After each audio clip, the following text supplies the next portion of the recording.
Friends, good evening. Welcome back to our channel Anupushpendu's fashion. Anupushpendu's fashion চ্যানেলে আরও একটি নতুন ভিডিওর সাথে আপনাদেরকে অনেক অনেক স্বাগত জানাই। আশা করছি যে যেখান থেকে আমার এই ভিডিওটা দেখছেন সবাই খুব ভালো আছেন আর সুস্থ আছেন। সবার সুস্থতা কামনা করে আমি আমার আজকের এই ভিডিওটা স্টার্ট করছি। আই হোপ কি তোমাদের সবার খুব খুব ভালো লাগবে ভিডিওটা। তো বন্ধুরা, প্লিজ স্কিপ না করে পুরো ভিডিওটা কন্টিনিউ করুন। তো ভিডিও শুরুতে দেখতেই পাচ্ছেন আমরা এই বৃষ্টির মধ্যে গাড়ি নিয়ে বেরিয়েছি। তো দিনটা ছিল আমাদের বিবাহবার্ষিকীর আগের দিন রাত্রেবেলা, মানে বাড়ি থেকে বেরিয়েছিলাম সন্ধ্যা প্রায় হব এরকম অবস্থায়। আর কয়েকদিন তো প্রচুর, মানে 2-3 দিন ভোর তো টানা বৃষ্টি চলে গেল। তো সেই বৃষ্টির মধ্যেই আমরা বাড়ি গিয়েছিলাম।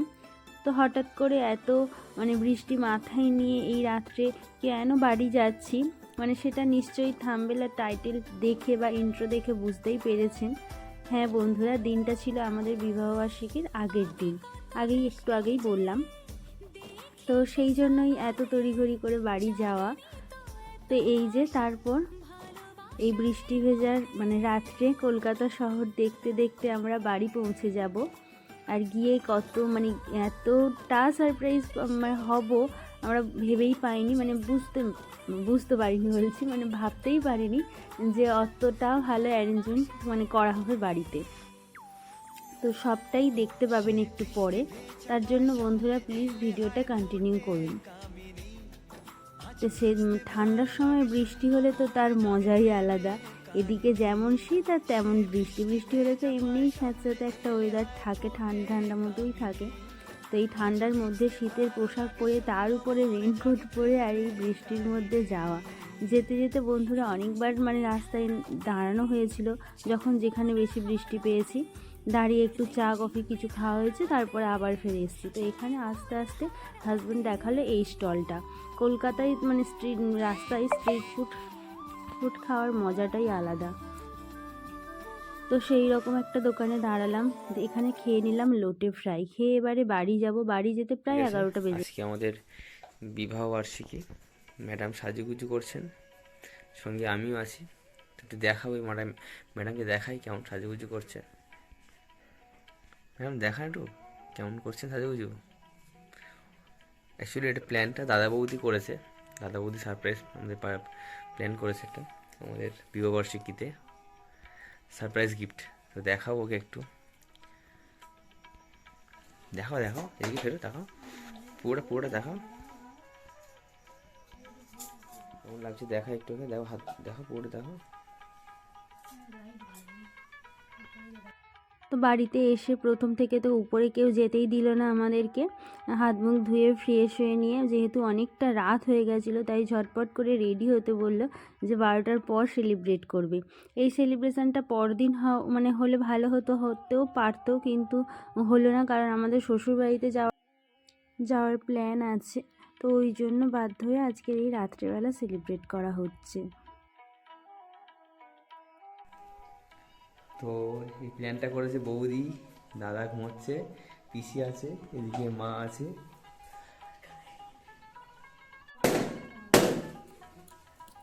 তো এই যে এতটা গ্র্যান্ড ওয়েলকাম হবে আমরা ভাবতে পারিনি। পুরোটা অবিশ্বাস্যকর লাগছিল, এরকম যে এতটা আশাই করিনি যে এরকম হবে। কিন্তু না, সব কিছু এসে দেখছি যে যা চেয়েছিলাম তার থেকেও অনেক বড়, বেশি পাওয়া হয়ে গেছে। কারণ আমরা যে বাড়ি যাব সেটাও ঠিক ছিল না, যে যাব না। হাজব্যান্ড বলেছিল এখানে আমরা দুজনে মিলে সেলিব্রেট করে নেব, কিন্তু না, আমার বাড়িতে যাওয়ার ইচ্ছে হচ্ছিল, যে যাতে একটা বিশেষ দিন বলে কথা। একটা বছর পুরো পার করে ফেললাম, ঝগড়াঝাটি, হাসি মজা, রাগ অভিমান, ভালোবাসা সব কিছুর মধ্যে দিয়ে কাটিয়ে ফেললাম একটা বছর। তো সেই দিনটাকে একটুখানি স্মরণীয় করে রাখার জন্য চেয়েছিলাম বাড়িতে গিয়ে সবার সাথে সেলিব্রেট করব, কিন্তু যা চেয়েছিলাম তার থেকেও অনেকটা বেশি পাওয়া হয়ে গেছে বন্ধুরা। তো আমাদের এক্সপ্রেশন দেখে বুঝতেই পারছেন কতটা খুশি হয়েছি আমরা দেখে। তো সব অ্যারেঞ্জমেন্টটা মানে হাজব্যান্ড তো বলেই দিল যে বৌদি মানে মিলে করেছে। তো কেমন লাগলো অবশ্যই কমেন্ট করে জানাবেন। আর বন্ধুরা, আর বেশি কথা না বাড়িয়ে ভিডিওটা কন্টিনিউ মানে করছি। তাই আজকের দিনে আর ইচ্ছে করছে না যে এইভাবে বেশি কথা বলে ভিডিওটাকে মানে বেশি হেজি করে দিই। তো যেমনটা আছে নর্মাল সেরকমভাবে তুলে ধরার চেষ্টা করছি।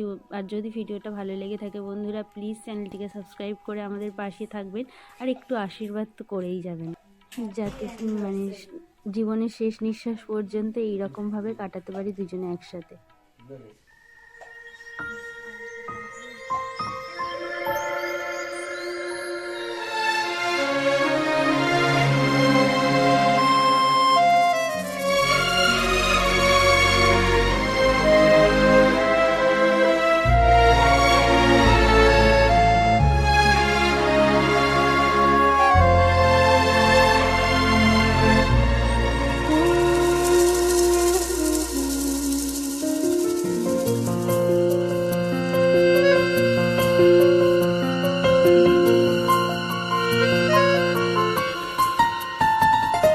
बोलो पिया बोलो बोलो ना केनो करो पिया छलो ना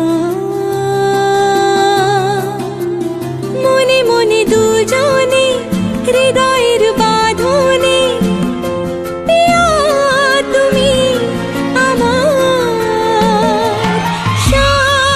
पाके बाधा सात पाके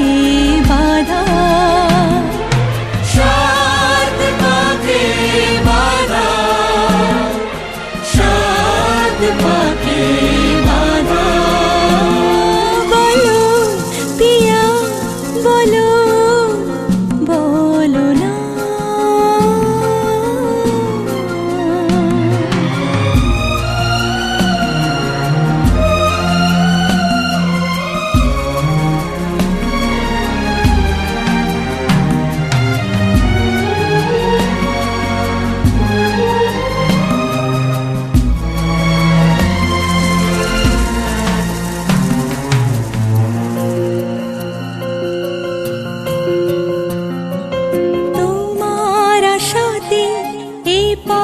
চাওয়া যে আমার ভালো লাগে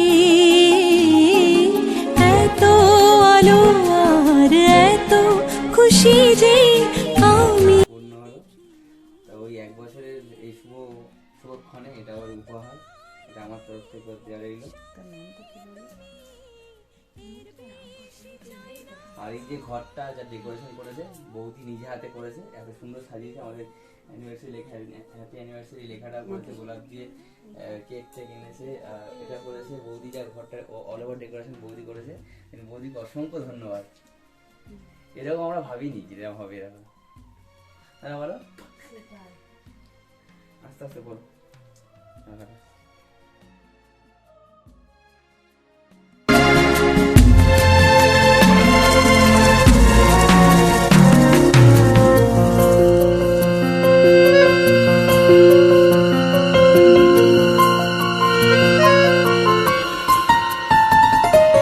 স্বপ্ন আমারি তোমার দু চোখে আমি সাজিয়ে দিলাম মনে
দাদা শরীর খারাপ না হলে ডাক্তার না। তো বাড়িতে মা, বৌদি, পিসিমা, আমি আর হাজব্যান্ড এই কজন মিলে সেলিব্রেট করলাম। দাদার শরীরটা একটু অসুস্থ ছিল আর বাবারও শরীরটা খারাপ, তাই খেয়ে তাড়াতাড়ি শুয়ে পড়েছে। আর বললাম না, ছোট্টর উপর থেকে একটু সেলিব্রেট করার ইচ্ছে ছিল, যে বাড়িতে সবাই মিলে মানে একটু মজা করে কাটাবো দিনটা। তো সেই রকমভাবে কাটালাম আজকের দিনটা। আর এই যে মানে বৌদি ওর মুখে কেক মাখিয়েছে বলে ও তো ছাড়ার পাত্র নয়, তো দুইজনে কেক মেখে এরকম ভূত সেজেছে। তো আজকের মতো বন্ধুরা ভিডিওটা এখানেই এন্ড করছি। তো যদি ভিডিওটি ভালো লেগে থাকে তো আমাদের চ্যানেলটিকে সাবস্ক্রাইব করে আমাদের পাশে থাকবেন, আর যাতে পরবর্তী ভিডিও মানে আপলোড করার সাথে সাথে আমার মতো ছোট্ট ইউটিউবারের ভিডিওটি আপনার ফোনে সবার আগে পৌঁছে যায়। আর যদি নতুন বন্ধু হয়ে থাকেন তো চ্যানেলটিকে সাবস্ক্রাইব করে আমার আগের কিছু ভিডিও দেখে আসবেন। তো বাকিটা দেখতে থাকুন। এরপরে আমরা কিছু একটু মানে ফটো তুলবো। তো এত ভালো সেজেছি আর এত কিছু অ্যারেঞ্জমেন্ট করা হয়েছে, সবটার মধ্যে দিয়ে শুধু ভিডিওই করা হলে একটুও ছবি তোলা হয়নি। তো শেষ পর্যন্ত আমরা একটু ছবি তুলে নেব, নিয়ে তারপর গিয়ে আর কি ডিনার করব। প্রায় অনেকটা রাত হয়ে গেছিলো এইসব করতে করতে। আর নেক্সট ব্লগে আসছে যে আমরা শ্বশুরবাড়িতে গেছিলাম, সেখানে কিভাবে সেলিব্রেট করা হয়েছে।